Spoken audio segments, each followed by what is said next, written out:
I've watched so many videos about the 401k and it can be quite confusing. So on today's video, hopefully I'll be able to make the concept much clearer for you. So how much should you be having on a 401k by age? It is quite simple, and I'll be giving you those calculations as well as the comparison so that you can see if you are on track or not. But note that comparison is a thief of joy, but it's important to know what's going on around you. But firstly, it's important to know what a 401k is. So there is the traditional 401k and also the Roth 401k. So the traditional, it's what's sponsored or what's given to you by your employer. So where you are employed, they will normally have like a retirement account called the 401k. So this actually means that what you are going to be contributing into that account, it's actually before tax. It's not going to be taxed. It's only going to be taxed now when you withdraw from it. When you retire, that's when it's going to be taxed. And then there is the Roth 401k, which means that it is, you pay for it after tax. You are contributing into that particular account after tax, and then when the time comes for you to withdraw the money, it will not be taxed. But it also comes with limits. So the maximum that you can be contributing annually, especially now in 2024, it is limited to $23,000. So the contributions that you can make is limited to $23,000. But many employers also do contribute or match the contributions. Some employers can match even up to half of your contributions, but normally the standard in the US, they normally match up to 6%. So many employers will give you 6% on top of what you would have contributed towards it. That is why when it comes to the optimal order of investing, it's normally there on top, making sure that you maximize, you've put in whatever that you can towards your 401k. It is quite useful because you are also getting free money as well as you are not being taxed in this period. So like I've already mentioned, you can only contribute up to 23,000. Last year it was 22,500. This year it's up to 23,000 that you can contribute towards it. But there's also a catch up. So if you are already 50 and you also just want to catch up on your retirement balances, you are allowed to contribute up to $7,500 per annum. That's over the age of 50. And then your employer as well can also do like a match of your contributions, and they are allowed as well to be contributing. So the total that can be contributed between both you and your employer, the total is around, it's only 69,000. So that's what can be contributed. I feel like this part can actually be so confusing. So your employer, they can make their contributions, but you are only limited to 23,000, contributing 23,000 if you are below 50, and then the rest your employer can contribute on your behalf. So even if you do have both the accounts, the Roth 401k as well as the traditional one, the total that you can contribute or the limit is only 23,000. You can't go beyond that. For beyond that, you'll have to use the other accounts, the IRA. So normally it's ideal to be contributing between 10 to 15% for your retirement.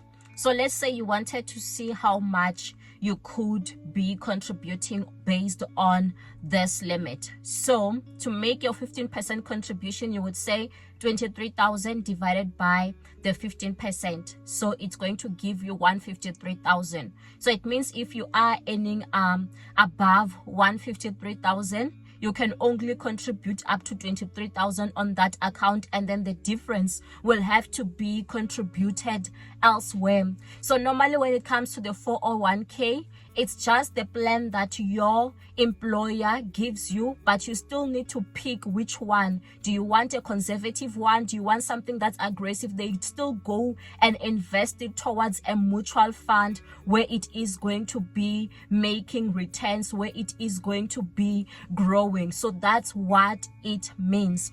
So also looking at what are other people contributing, or what have they contributed based on the age. This is what it says. So for people between the ages of 20 to 29 years, the average that they have contributed is $10.5. And note that average can be quite skewed, because if you can look at two people, one who is making $1,000 versus one who is making like $1 million, that average can seem like it's quite high, but it's not quite true. So when doing statistics, they normally use what we call the median. So they just pick the middle number between the lowest and the highest, and then the middle number is what's picked, which gives like you a clearer picture. So between the ages of 20 to 29, the median is $1,948, and for this group the contribution rate is 7%. That's because they are still quite young. They've just started working. They are not really thinking of retirement as yet. And then there is the second group, which is the ages of 30 to 39, and then in this group the average is 38,400. The median is 11,357, while the contribution rate is at 8%. So you can see that when now people are in their 30s, they begin to think retirement and then also increase their contributions. And then the group of 40 to 49 years, their average is 93,400, median $28,318, and then the contribution rate is also at 8%.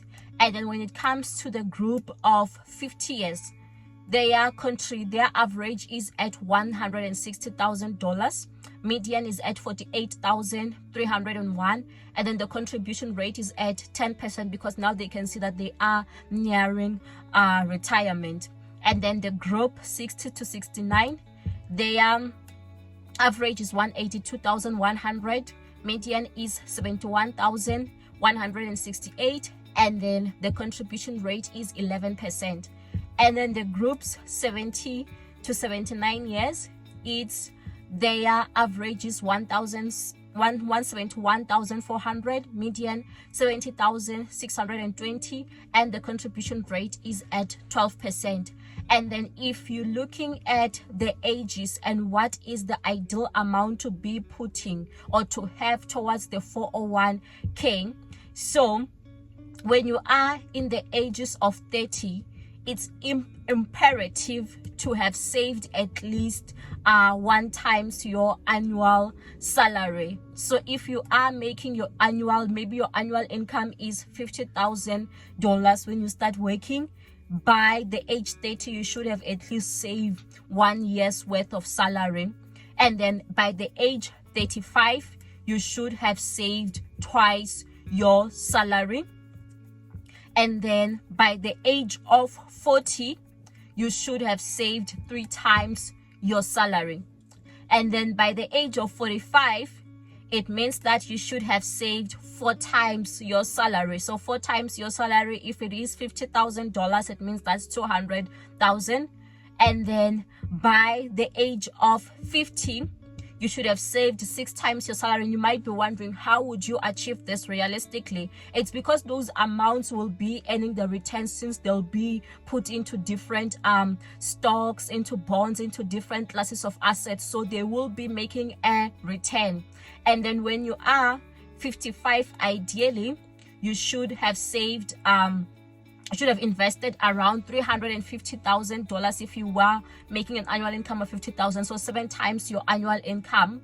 And then if you are in the ages of 60, 8 times your annual income. And then when you are at 65, and normally some people, they do retire at 65, then you should have saved 12 times your annual income. And I also have a video where I talk in depth about how much you should be saving towards your retirement. So you just want to check out that video. So it's important to remember that no two individuals are the same. People are earning differently.